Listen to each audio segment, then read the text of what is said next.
Alright, welcome back, boys and girls. It's another episode of Baet Experience. Yes, sir. Whatever floats the boat. Correct. Wow, ang deep. Pero yung first mo kasi sabi nila, first time. Diba? Yeah. Yung first time mo, hindi mo makakalimutan yun. Doon tayo Diba? na-divergenize sa Oo, podcast. pre.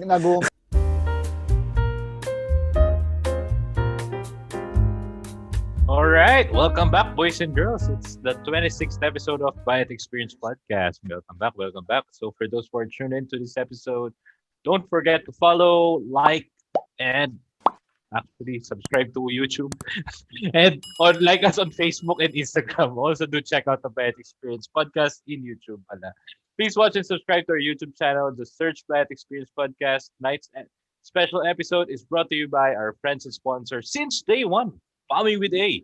The legendary DIY mixes, always available in 350 ml and in half liter. Do check out the Bombing with A Facebook page for selections of their drinks and order by messaging them on Facebook.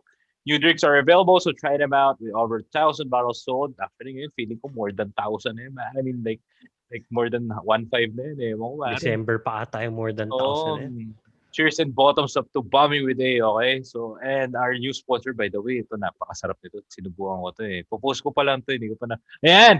Si Oink on the Grill sa Novaliches ng mga kapatid, sa mga tropa ko dyan sa Novaliches. Oink on the Grill, search lang sa Facebook. Ready to grill, quality inhale treats. FDA approved, vacuum sealed. Actually, hindi mo na kailangang isipin kung ano eh. Lulutuin mo na siya pagbukas mo yan. Eh. Pakita mo nga dyan sa camera. Yeah. Yun. Actually, Carlo to eh. Ay, okay, Carlo. Oo No nga. preservatives yan, ha? No preservatives. So, nakikip naman yan. And fantastic Pinoy taste at a very affordable price. Tasted and proven by the Baet Boys. Try out their dinaktakan sisig. Yung sisig yung natikman ko, okay yan. Solid yun, man. And pork barbecue, pati madami pa. Check out their Facebook page and IG. Just search Oink, as in Oink ng baboy, on the grill Novaliches and send a text message to 0917-815-0687. Look for Boss Dre. Ayan, Boss Dre. Thank you, Boss Dre. Last but not least, Health&Beyond PH. Are you passionate about health and wellness? Health&Beyond PH shares knowledge and information and brings pure and natural options for you to have the healthiest version of yourself and live a more responsible, balanced, and a healthy daily lifestyle. So after nung bombing with the oil on the green, kasi yun yung most likely pulutan mo eh. Sa umaga, ito titake mo, health and beyond, pare. So follow Kaya them in magkasunod Facebook. yan eh. Oo. Correct. Oh, follow them in Next Facebook. morning. Just search for Health and Beyond PH or contact them over at 0917-831-3662 for promos and packages. And parang hindi na ako papaligoy-ligoy pa. Excited ako sa topic natin tonight eh. Our title today is the Lit Workfront. Nakaka-lit ako dito, millennial, di ba? Lit, pare, di Ako ba? din. Ang lit, di ba? So, we're gonna be talking about a millennial workforce. So, we have a very special millennial guest. Actually, ano siya, gitna ng millennial at Gen Z to eh. So, marami din tayo matututunan dito tonight. And at a very young age, and at her age ngayon, she's one of the people who's responsible sa bago nating kinakaadikan. Mhm. Ano yun? Online shopping. Mga add to cart dyan, di ba? Oo. Yeah, All so the way from Singapore. Diba? all the way from Singapore. Yeah. She's based in Singapore, and all her life, pare, or all her working life, she's been a project manager and she's been responsible with all those features in our apps. Not just do sa online shopping. Yun yung recent eh. Pero yun yung malaking impact palagay ko eh. Di ba? For almost 10 years na. Guys, introducing Miss Kath Bascon. Miss Kath. Hi everyone. Uy, grabe, hindi pa 10 years ha. Almost. Almost 10 years. Kasi bibilangin mo dyan yung ano eh. College, lagi ko binibilang yung fourth year eh. Yung fourth year. Binilang yung college, okay? Oh, kasi somehow magkakaroon ka na ng sense of magtatrabaho na rin ako eh. At naka-thesis na yun eh. Anyway, Kat is one of the technical project manager in one of the most prestigious and influential e-commerce, consumer electronics, digital distribution companies in the world, no? Okay? And she's based in Singapore. Hindi ko na sasabihin kung anong kumpanya. Pero ako, ang excited ako hindi doon sa kumpanya. Excited ako doon sa journey ni Kath being a millennial / almost Gen Z. I won't say your age na, or I won't ask about your age na. You look very young naman. Yeah. Actually, I want to hear your journey Mm. being, kasi parang naririnig mo yung OFW pag sa mga 30, mga alam mo yun, mga 35 pataas na yun. Yung mga ganong ano na yun eh. Saka hindi ko maririnig mo, kadalasan Dubai. Si Tito Uh, Boy yata ang inaano mo, tinutukoy mo. Tito Boy, tsaka si Tita Baby. Oo. So can you share us about your journey? How did it start, or where did it start, or ano? Kasi before you were based here in the Philippines, and can you share us a little bit more of a background for yourself, or Okay, sige. So, how it all started, paano ba ako dito na punta sa Singapore? So, ayun, I was working for almost 4 years. Was it 4 years? Yeah, 4 years Manila. And okay naman yung mga companies that I've worked with. Kaya lang umabot sa point na yung parang na-bore ka and you wanted adventure, and you would think to yourself na there's more to life than this kasi parang nagiging routine na siya and hinahanap-hanap mo yung um, challenge. So, ayun, I had friends, well, I have friends, I still have friends here na naka-base dito sa Singapore. So, we started as tourists, and then minigyan nila kami to try Singapore, to explore. So, timing kasi that time, yeah, again, I was bored and kumbaga I lack purpose talaga, you know. And parang naging nagkaroon stagnant ba na ng yung existential crisis? Di naman, no? pwede. Pwede. Pero ayun, it started with ano lang talaga, becoming bored and lacking challenge in life. Kaya drive ko to apply here. And that time, hindi pa masyado strict yung Singapore sa let's say pag maghahanap ka ng work as a tourist. So we kasi may mga friends din ako. So we tried na mag-apply dito pero still as a tourist. Yeah. So Okay. I actually had interviews na as a tourist. And then when I got the offer, kailangan ko pang uso pa yung dating exit mag-exit ka after 30 days as tourist, Yeah. then babalik ka. Ayun, so nagawa ko yun. Actually, lahat ng mga friends ko dito, ganun yung naging journey namin sa pagpasok sa Singapore. Yes, Okay. kasi hindi pa ganun ka, ano ba yung term? Like, hindi pa ganun kadali mag-apply ng work dito. Like, ngayon kasi kahit online, you can apply, then pwede ka din nila na ma-interview via Zoom or Skype. Yeah, so maka-hire ka na kahit let's say nasa Philippines ka pa. But before, mga like 2016, 2017? Yeah, early 2017. So parang hindi pa sila ganun ka-open. Parang during interviews, kailangan andito ka, ganito, ganyan. So, yeah. Yeah. So it started as that, and yun, nagtuloy-tuloy na. So since 2017 ako dito, and yung e-commerce na company, it's actually my second company. I joined them last year.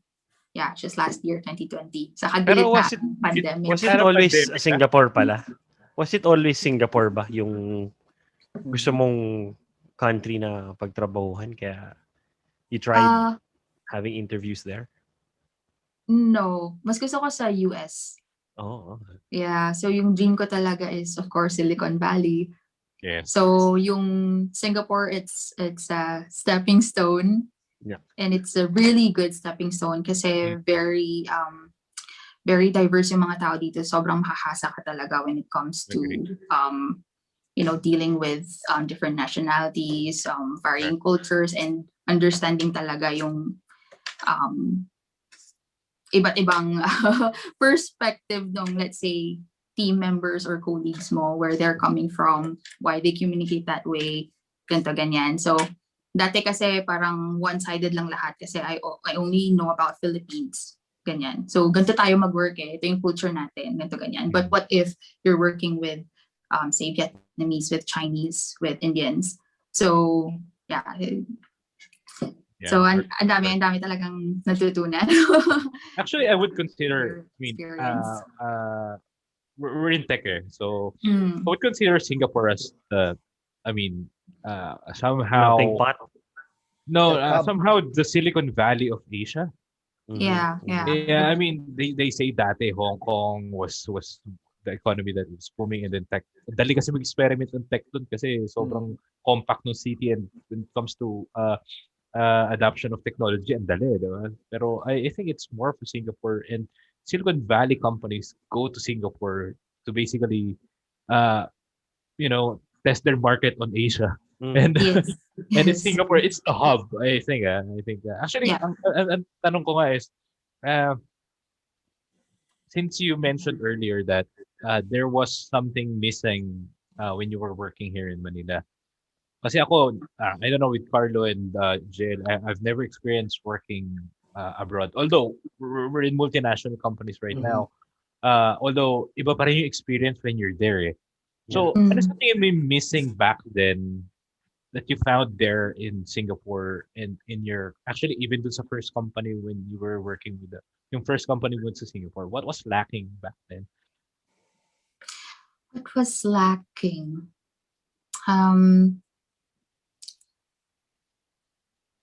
It's not really na lacking, but more of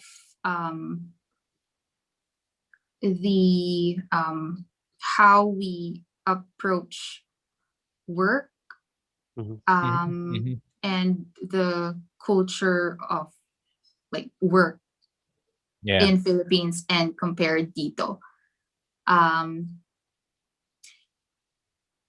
Dito kasi okay, again, really depends sa company. Yeah.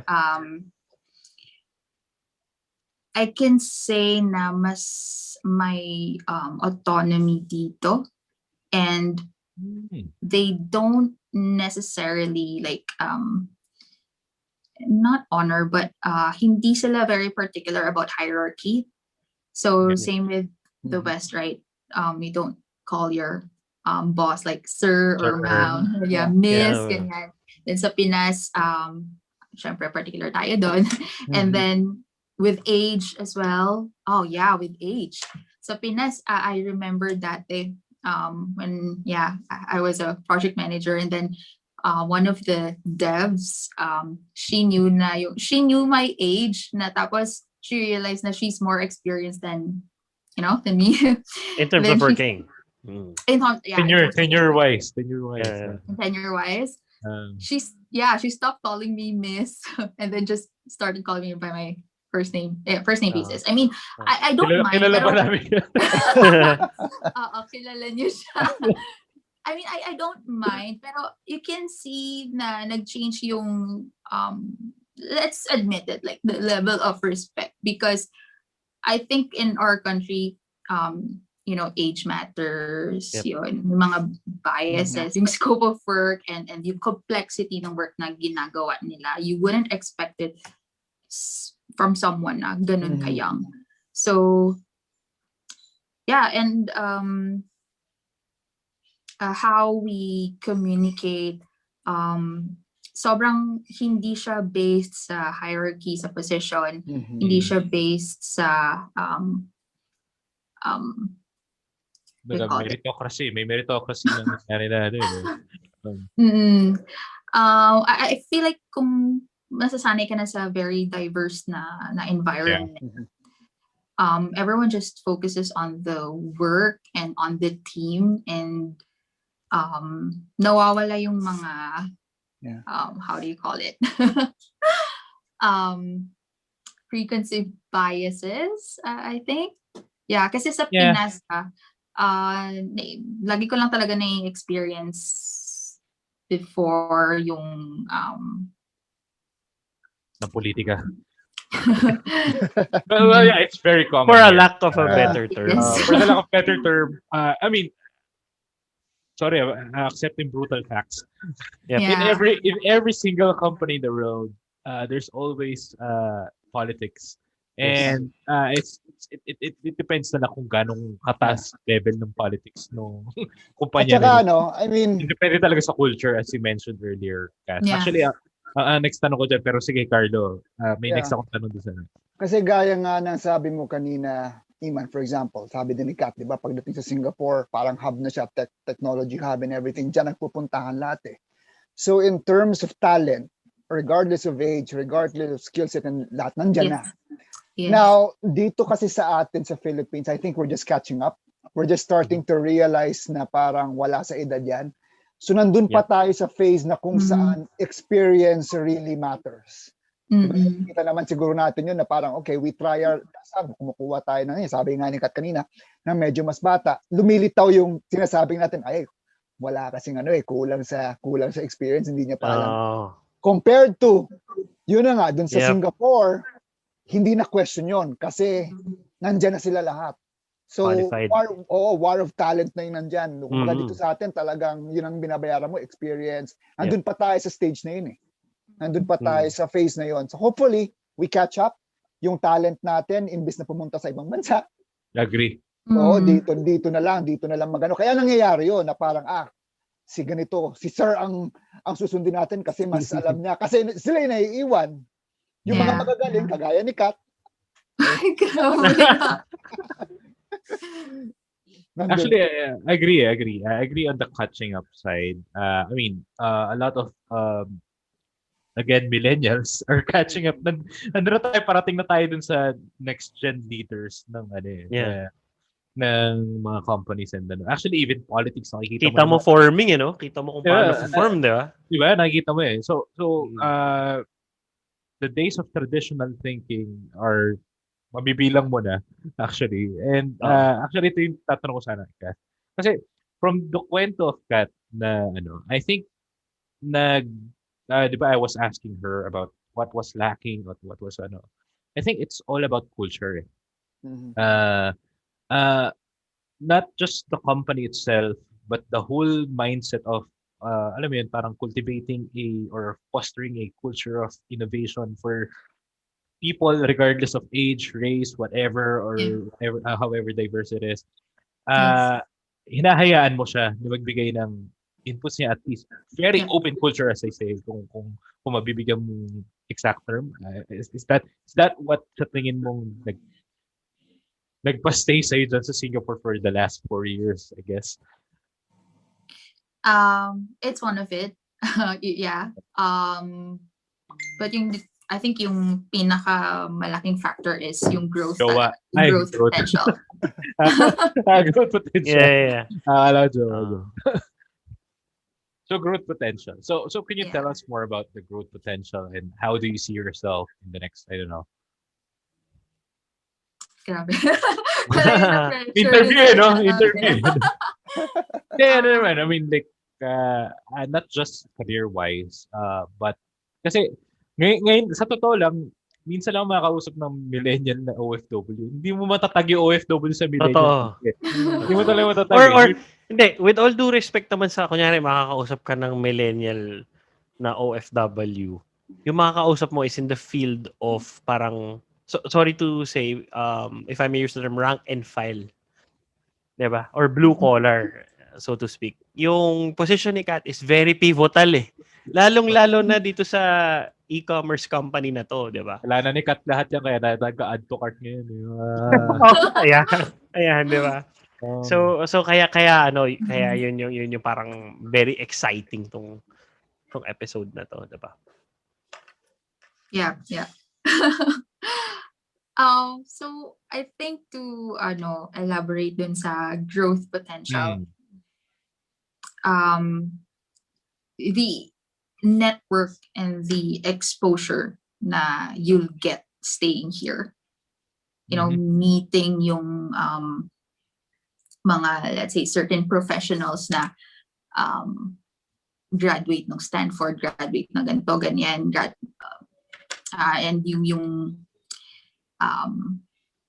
not really the level of experience, but yung the vastness of their experience. So again, hindi na nagbabase sa kung gaano kakatagal nag-work, but really on the level ng exposure mo in that, let's say, industry. So yung Singapore kasi, let's say Facebook or Google, ano pa ba, TikTok, most ng mga headquarters nila sa Asia is andito sa Singapore. Pag sinabing APAC headquarters ng mga big companies andito sa Singapore. So, of course, na-penetrate na nila yung sa West. So, when they scale, when they expand sa APAC market, where will they go? They will go here. So, ayun. So when it comes to, let's say, reaching out to those, let's say, opportunities, magiging madali na lang because you're here, and of course, yung technology then that we're using. Right now, I cannot really say na, like with the type of projects that I'm working with, not really that advanced kasi wala naman ako sa field ng, let's say, machine learning, AI, or robotics. So andun pa rin ako sa software development. Yun. Pero of course, yeah. Ayun. Pero so may mga questions ako dyan mamaya. Pero yung approach, yung process, yung thought process, how we do things, how we, let's say, do experimentation, how we approach yung market, for me, sobrang iba siya compared sa Pinas. Yeah. So far, based sa experience ko and with the last two companies that I've worked with dito sa SG. Yeah. I see. And I do hope that the Philippines catch up. Diba? Yun nga sabi kanina, diba? That's the reason why na ganun na nangyayari. Kasi lahat ng mga sabihin natin, mga young professionals natin with talent, with the skills, napupunta dyan. Napupunta sa ibang countries. Maybe not just Singapore. Maybe the US, Japan. Yan, may mga kapatid tayo, Imman, at sa Japan. Diba? Ganun ang ginagawa nila. Dito, naiiwan yung mga talagang sabihin natin yung mga experience. Diba? Yung mga young professionals natin, yun ang mga nandyan sa mga Facebook, nandyan sa mga TikTok. Actually, I'm very confident that we can catch up. Yeah.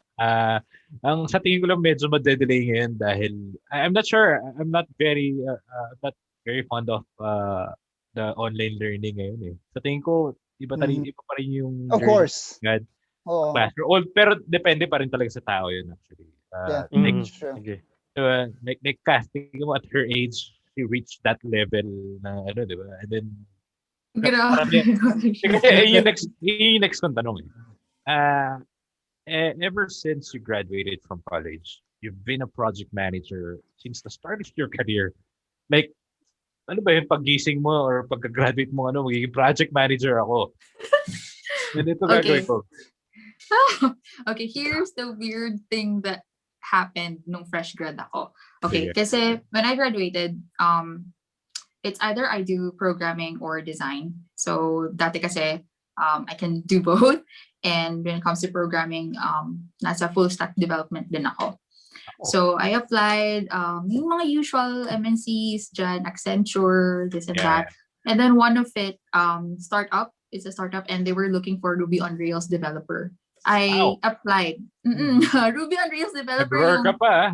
By the way, guys, yung in-applyan ko. To add context, Ruby on Rails dati sobrang rare ng resource. Rare, yes. So,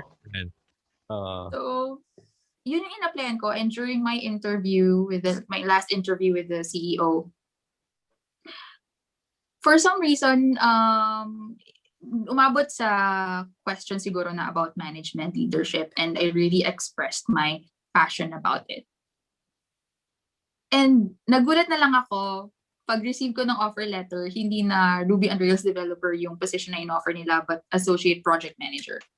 And that's how it all started, na yun yung pinaka-unexpected talaga. So, I did not proceed dun sa mga MNCs na in-applyan ko, and I took a risk. I accepted that associate project manager na role, even though it's for a startup company. Kasi even though na I wanted to do programming or I wanted to do design, mas nangingibabaw pa rin yung passion ko for leadership, for management. So yun talaga yung gusto kong gawin.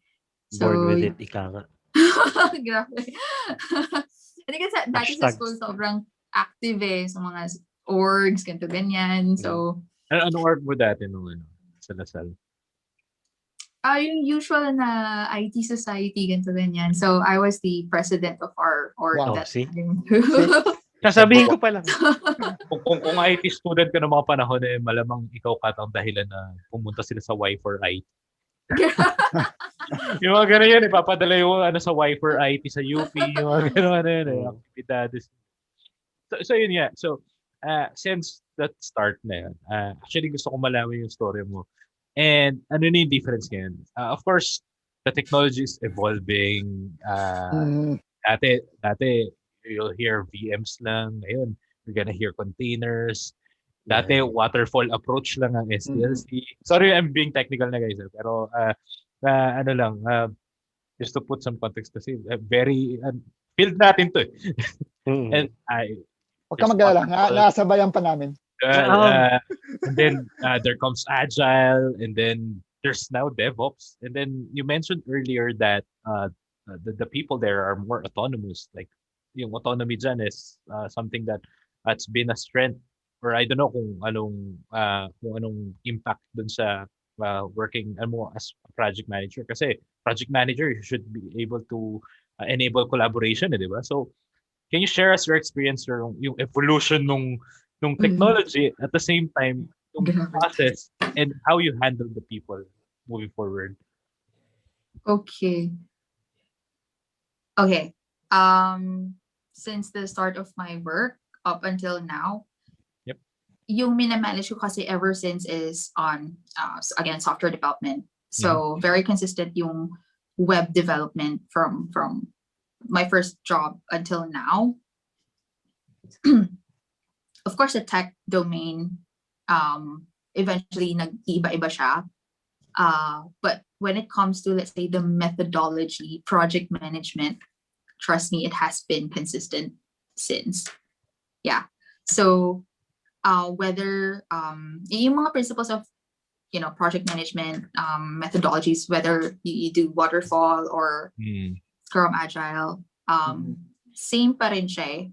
So siguro yung based on my experience, what really shifted is more on the approach ng delivery ng project. Kasi when I was in Philippines, most of my companies ko, say, consulting based. So yung life time ng project or lifespan ng project is mostly, of course, based dun sa contract, let's say, ng mga clients. So hindi siya product based, but it's more of contract based. Yeah, dependent kasi we're acting as a vendor. So for 4 years, yun yung parang naging nature ng mga projects ko.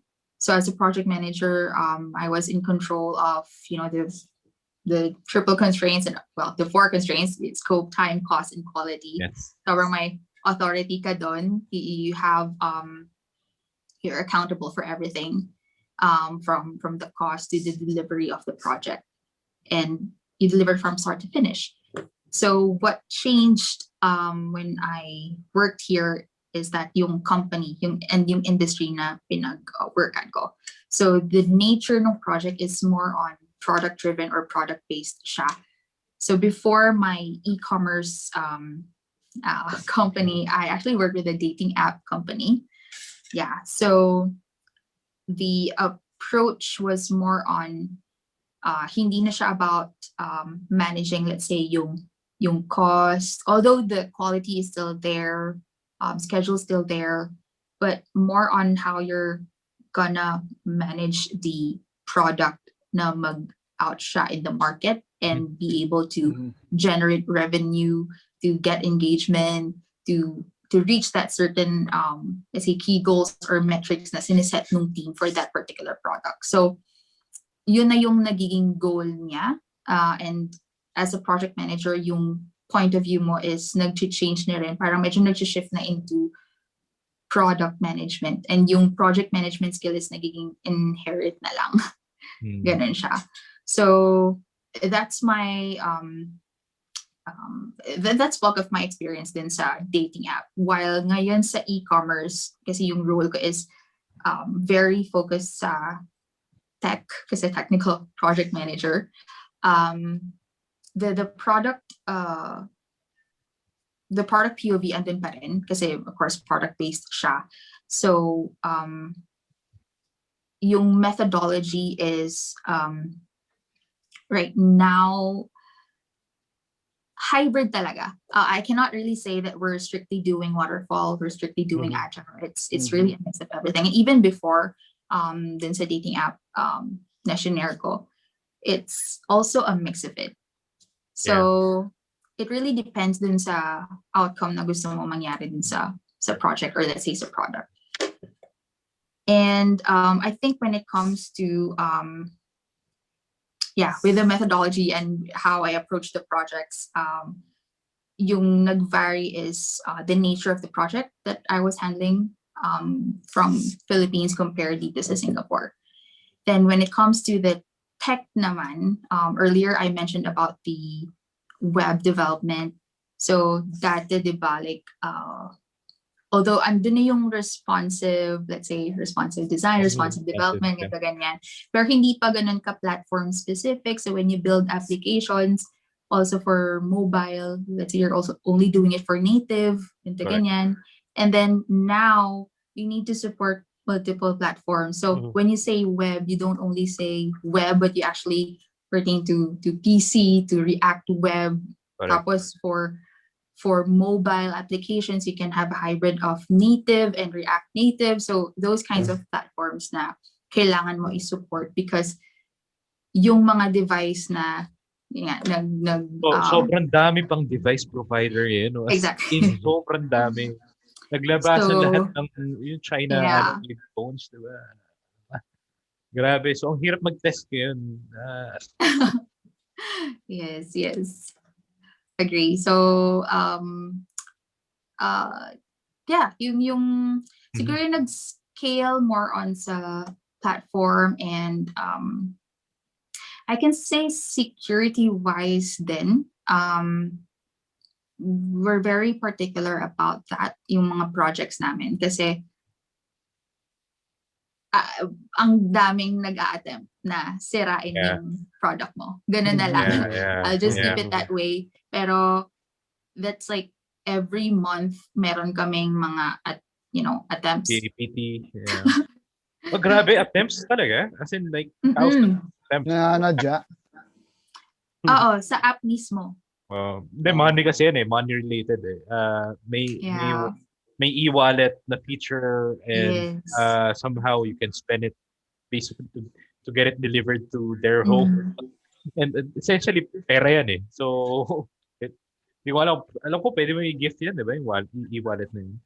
Yes. Especially dito sa Singapore, everything's good as pera siya, as good as pera. Yeah. So majority mobile, online. Online wallet. Correct. So like by the way, I really like what you mentioned dun sa before the e-commerce company. When you mentioned that it's parang product management na yung tinitignan mo. Hindi lang yung metrics ng project management yung tinitignan mo. Hindi lang yung efficiency mo but the opportunity cost na mawawala pag hindi mo na-release to. Nag-iba yung perspective Mas naging business driven yung decision making mo in of course you're very familiar with release trains and kung ano pang project manager jargon never ako naging project manager. pero grabe yung transition and now nas technical role ka, and now security ang actually I want to ask about challenges, like you mentioned aside from attempts, di ba? Aside from those attempts, aside from ano yung mga like sa tao ba may dahil Pilipino ka may ganun Exactly. bang angle ang naging challenge before? Challenge with work. Pwede rin personal, nasa sa'yo Anything. yan. Oo. Pwede ring weather, Sa pwede ring first country. company ko. Sa Oo. first company ko, hindi ko yung makakalimutan. Kasi dito sa Singapore, actually kahit saan nga pero very known yung, I think kahit saan. Pero, my experience dito, known yung Pinoy na, yung sa English, yung verbal natin, yung F tsaka P, na interchange. Yeah. Tsaka B. So, nagugulat sila kapag fluent ako. And yung sa dating app na company, merong isa doon na di ko alam kung ano yung trip niya, pero lagi niya akong ano ba sa Tagalog yun? Binubuli, okay? English na lang yun. Binubuli. Hindi naman siya namin ka-team, pero lagi niyang ino-open up yung topic about, Filipinos, kasi yung maid niya daw Filipino, ganyan. Yeah, and she's very vocal about it sa harap ng team ko. And then, yung makikipagchikahan siya, tapos mag-share siya, let's say, meron nga isang time, sinabi niya na kumanta daw ako ng First Noel, tapos yung pagka-pronounce ko daw ng First Noel is First Noel. So parang, Oh my God, that's racist. Local siya. Oo. Local Racist siya. yun. Christmas party pa, sobrang napahiya talaga ako kasi parang gusto niya ako pakantahin sa harap, tapos Wow. yung pronunciation ng HR HR matter na yan. Oo nga. Mga ganyang Oo. medyo abusive na yung na Hindi na pwede yan ngayon. Oo. Well, I guess during that time, hindi na rin dapat pwede yun. Pero yun lang, siya lang naman. And siya yun nga, lang lagi naman. na lang, yung one person lang yun. Baka naman Gusto niya talaga akong binubuli.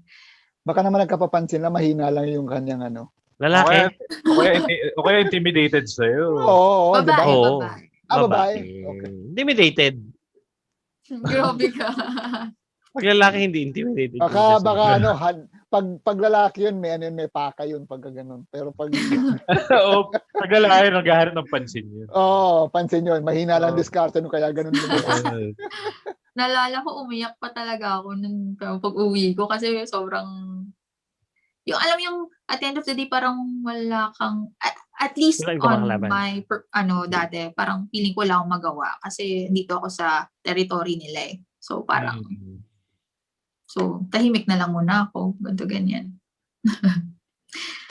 Paano pa rin setup mo? Like, to come home to Manila or to, saan ka pa live place? Bacolod. Bacolod. Yeah, I remember now. Hometown, Bacolod. Yeah. Bacolod every now and then or every 2 years? Or ano ba? Okay. So, yung kagandahan kasi sa previous ko na company, yung dating app, sobrang flexible nung work schedule. And since 90% ng team namin is remote, so okay. yeah, we can literally work anywhere. That's So, great.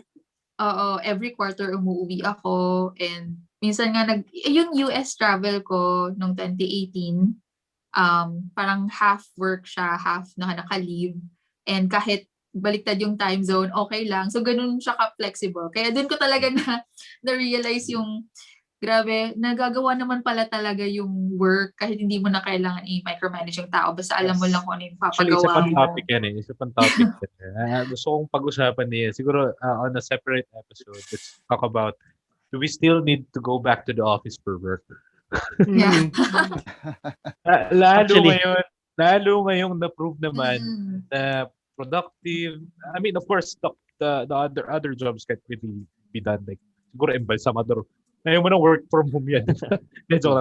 Pero sinasabi ko, hindi wala sa office yung productivity per se. Wala. Kahit yung collaboration eh. Hindi naman of course, we're used to that collaboration na face-to-face. But, kaya naman natin yun, di ba? So, Kaya, nakaka-adjust. Ako naka-adjust na ako. Pero I Ako, guess, ako rin eh. Actually, ako, now, I prefer working from home. yeah. Kasi mas mas flexible sa schedule, nakakagawa ko ng chores, nakakagawa ko ng alam mo yun. Dali eh. Pero I guess yung nga ganun, yung remote working, di ba? Not just working from home, but yung remote working, meron siguro talaga mga tao na hindi para sa kanila yun. Kasi merong iba na sabihin na natin hindi sila responsible. It's not even about the age. It's just about being responsible, di ba? Yeah. Na parang sabi nga natin, nakawala sa hawala, work from home. Hindi mo na makita online. Oh my God, diba? So, I guess, Netflix buong araw. oo, diba? So, siguro lang talaga kailangan sabi natin, culture. Kailangan lang mag-change yun. Kailangan mag-adapt yung tao na this is the way of work. So, kasi marami rin nakakausap na nagkakaroon ng people issues. Kasi nga dahil online, hindi nila nakikita na work, yung productivity mo baba. So, I guess it's not for everybody, but for some people siguro na who's used to the setup, then, Correct. Ako, if I'm part of the management or I'm part of the people company or of the people department, for me, I would suggest na let's open it up to our people na if you choose to work from home, sige, go lang. Diba? Tapos, dapat nga, parang may benefits. Kasi bahay na cost sa opisina yun, di ba? Technically, seat cost yan Diba? Oo, agree. Kaya nga ngayon, naiintindihan ko na yung pinag-uusapan natin ito. Parang dati-dati nasa office tayo, wala namang pa-training lagi. Ngayon, parang araw-araw. May training. Usapan natin last year, diba? Para lang mapatunayan, nasa harapan ka ng laptop mo. Correct Even yung story ni Kath, actually yun yung gusto kong mapakinggan next. Kasi pumasok ko doon sa e-commerce company in the middle of pandemic. Yeah. And I think it's a bold move for both you and the company. The company is thriving in the midst of pandemic. Kasi sila talaga yung the more they thrive. Sila yung mga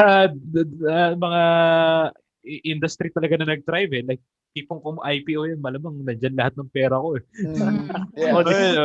Diba? So, can you tell us about how you applied gitna ng pandemic? That's a bold move, by the way. I had no choice. So, here's what happened. So yung previous company ko, right? Dating app. Who would actually go on a dating app during pandemic? Wala, diba? Oo nga. So, the downturn of events happened. So, nang layoff sila. And I was part of the last batch na layoff. So, I was laid off around March. Late Feb, approaching March. And the company was just kind enough to extend yung pass ko because yun nga, alam nila na in the middle of pandemic and it's circuit breaker in Singapore that time, sarado talaga lahat. And to be honest, that was really my lowest point in my life. Sobrang depressed ko noon kasi syempre, OFW, bakit ba rin ako nandito? Hindi lang naman dahil I love challenge because I also need to support my family back home. So reaching my dreams at the same time, fulfilling my responsibilities as, as a breadwinner. So yun, that happened and I went through a series of interviews and umabot na din sa point na naubos na let's say yung extension na yon ng pass. And nandun na ako sa last 30 days ko sa SG as a tourist in the middle of pandemic and I had no job. Oh, yeah. Sorry. Binabalikan ko lang sobrang ulit Actually, perfect yan. And I think lalo ngayon ang daming nag-go through sa what you've gone through the past year. And I think yung kwento mo should be an inspiration na to the point na sobrang hirap na you didn't give up. And now look at you. You're back. You're back on your feet and actually parang diba, fall 7 times, get up 8, diba? So, yun, niliteral mo kaysa naman alarm clock 7, wake up 8. Di ba? Oo, mga ganun. So that's very inspiring. I mean, being laid off is a very, ang lungkot nung ano din, ano, Mhm. ah, ah, actually, La masira, I mean, perspective ng project manager, correct me if I'm wrong. Parang madelay ka nga lang ng timeline, nakakaano na eh, di ba? Oo. So, Mm. mismo. And you in mentioned short, you're a breadwinner, and yeah, in short, pag wala sa plano, ang hirap. Pag hindi Yes. kasama sa kinig lang, plano. Yes. kinig lang. Lalo't project manager pala yun talaga. Lalo't project Kasi manager. tansyado lahat, Oo. estimado lahat, Oo. syempre. Tapos bigla nga, Estimado lahat yan eh. Tuloy mo yung ano mo. So, Oh. after So, nung... sorry, uh, go. After nun, ayun, so a month after, yun na-hire ako. I also tried other companies. Meron din isa na na-offeran na ako before pa to ng tapos, binawi. Binawi kasi yung company nga, magle-lay off na rin. So, wala rin point okay. kung mag-hire sila. buti na Sobrang lang. na-depress ako ulit. Akala ko mag-iyehi na ako, na-apply na ako ng pass and all.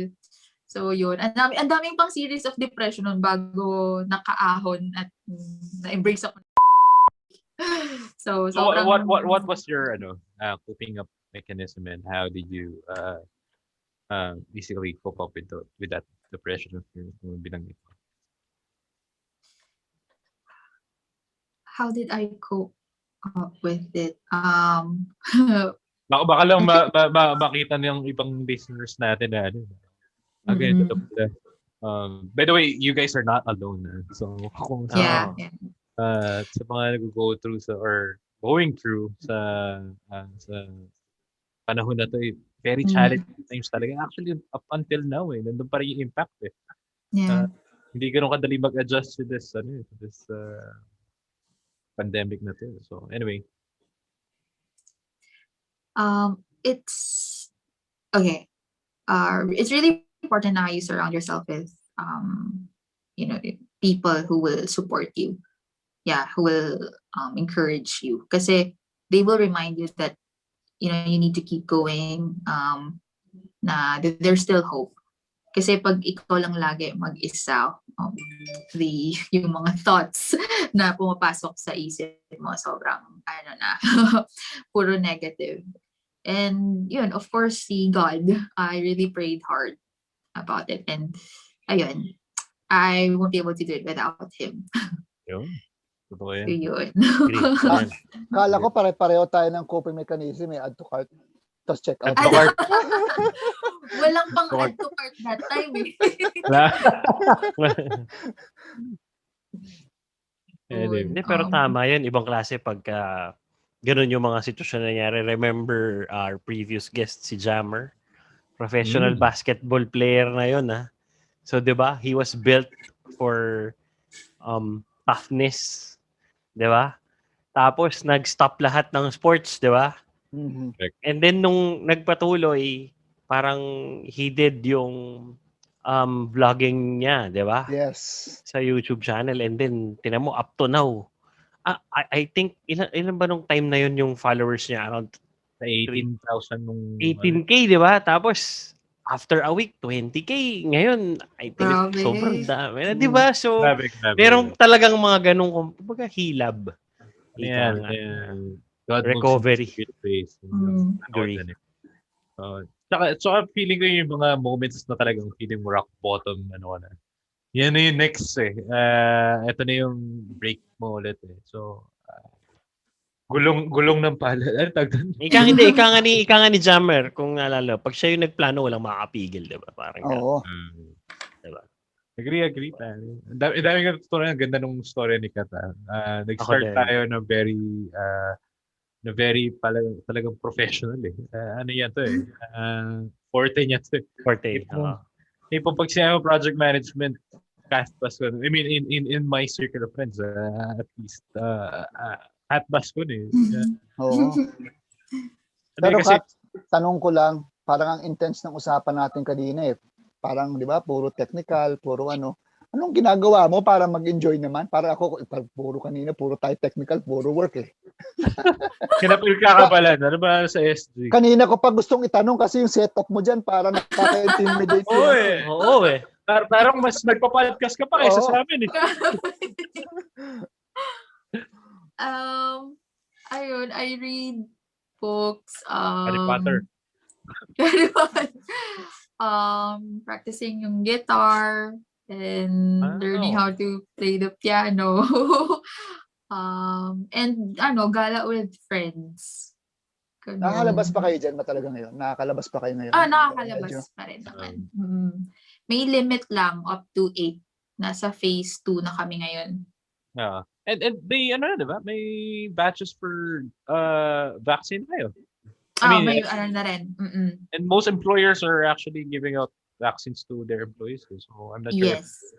So, yun. Yeah. May mga pina-prioritize lang ngayon. So, Yep. pero actually pwede na kami mag-apply din. Tinatamad lang. Siyempre, ang usually muna naman dyan are frontliners, Seniors. and then seniors, and then sino mang So I May guess it's been a year or more than a year nung huli ka umuwi. Yes. Grabe, Yes, no? yes. And kailan yung next plan mo to go home? As soon as possible. ASAP, no? ASAP. Hopefully. Sana Q3 makauwi. Pero sure na on this Q4 to attend the friend's wedding. Ayun. Oh, okay. Congrats nga pa sa friend. Pero buti, ngayon ko lang realize pare, no? Buti nangyari tong pandemya ng... kasi iniisip ko, may nakita kasi ako isang meme. Noong 1920 yata. 1820 may pandemic din. 1920 yung Spanish flu. And then 2020 was COVID. So isip ko, ano may pandemic dati? Paano sila communicate? Wala namang online course. Sulat? Yung martial law lang eh. Actually, yung martial law lang eh. Na bawal lumabas na mayroong curfew, di ba? May curfew. Di ba parang mas depressing yung levels ng Ano mo kay Carlo? Ano bang nangyari nung 18? Ay, hindi pala 18. Hindi ba? Martial.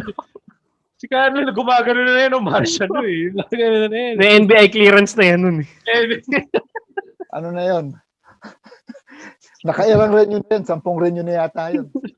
Wala pa yata NBA. Pero tama yun. Parang ang hirap. At least ganito. Actually, product to eh. Lagi, kung nandito si Edbel, siya yung may pakana nung product to ng pandemic tong pagsisimula natin into podcast. And tinan mo, 26th episode na. Malapit na nga tayo mag first year anniversary. Congrats.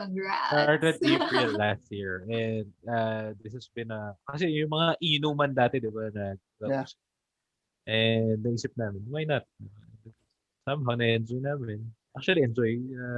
As in, we're not even being really paid for this. But we're doing this for the sake of, yung tipong kwento mo. And I believe, and we believe actually na mas maraming makaka-relate. To our listeners, you are not alone. What you're going through or basically what you're doing. Kasi minsan they're very passionate in one thing, and sometimes challenge nila is finding someone to, that has has the same similarity. At least, diba?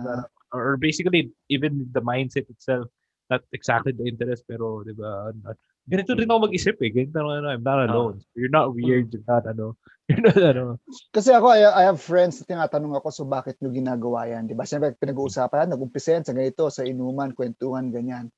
Tapos, we ended up inviting people, specific field, like basketball player, yan, sila Kath, ganun. Ang intention naman natin is not to tell people what to do. Ang intention natin is to tell the story. Yep, to listen to their story. Yeah. Exactly. No BS yet. No BS. No BS. Straightforward. Diba? Anyway, Kath, thank you very much. Dami namin natutunan na. A very inspiring story. And actually, not just on her mindset and how she tackles yung challenges niya, but even dun sa mindset niya when it comes to her work. She's very passionate. isipin mo pare, pinanganak tuloy, graduate ka ng college nung naging aksidente pa pala, pero look at her, binigay sa'yo ng Diyos yung pagiging project manager. Yeah. So, yun yung purpose mo sa mundo. Pag-manage ng mga proyekto. Palay mo one day magano tayo, lahat kami nasa tech industry, di ba? What if si Bakit e-commerce hindi? company biglang nag-change ng platform ito sa amin. Tapos kumuha ng service from JL's and then consulting from Carlos di ba? So why not? Kami pa yung minamarriage mo. Pero umabot na rin sa, parang,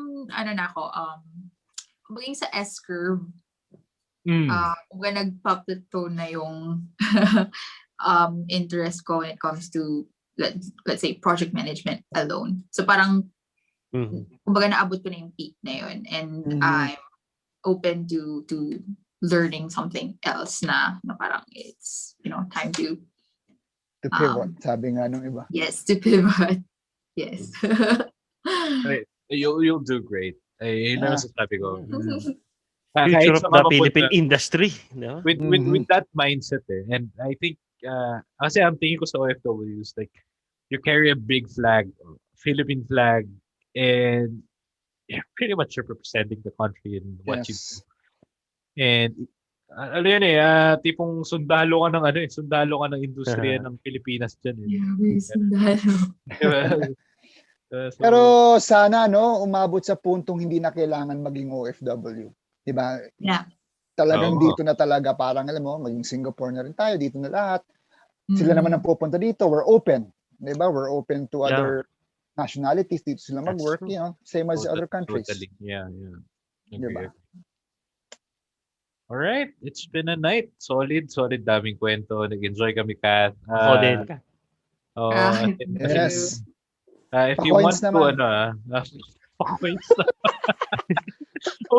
Baka may special code na pwede i-share. Joke lang. Anyway, if you want to plug anything or may gusto kong pa-message before we end this episode, this is your time. Talagang speechless. Bate, no? I just really want to thank you guys for inviting me here na, to think of me as someone to share kung ano man yung mga insights, learnings, and yung stories ko in life that you feel na valuable siya to share with other people. So, yeah, I really appreciate and really thank you, for this chance and for this opportunity.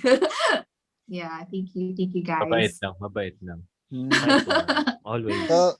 Well, thank you. At nagtiwala ka sa amin. Yeah. Okay. Anyway, thank you, Kath, and enjoy kami. And before we end this episode, we'd like to thank our other friends and sponsors. So Happy Plants Manila, Happy Plants MNL, now available to all you plantitos and plantitas in the metro. If you're looking for a little accent for your living space, kailangan ko actually ngayon yan punta na kayo kay Happy Plants Manila and look for Sir Ray. Okay?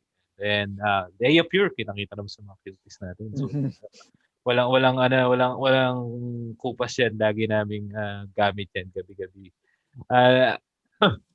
Our official skincare provider for the Baet Boys. Check out leiapure.com to order from their wide selection of skin products. Vegan and organic. By the way, pag nauwi ka, kailangan mo matry ito. Safe for your skin, so please check out leiapure's website and Facebook page for more details. #HeyBabe. But, sipin mo lalaki kami tapos Hindi, okay kasi. Seryoso, as in, hindi ko nakikita yung value ng skincare before until na introduce sa akin si leiapure. Ayan, solid na testimonial yan. Kailangan i-record ni Apple yan. So, anyway, don't forget to like and subscribe to the Baet Boys Facebook page and YouTube channel. This episode has been great. We're out. See you next week.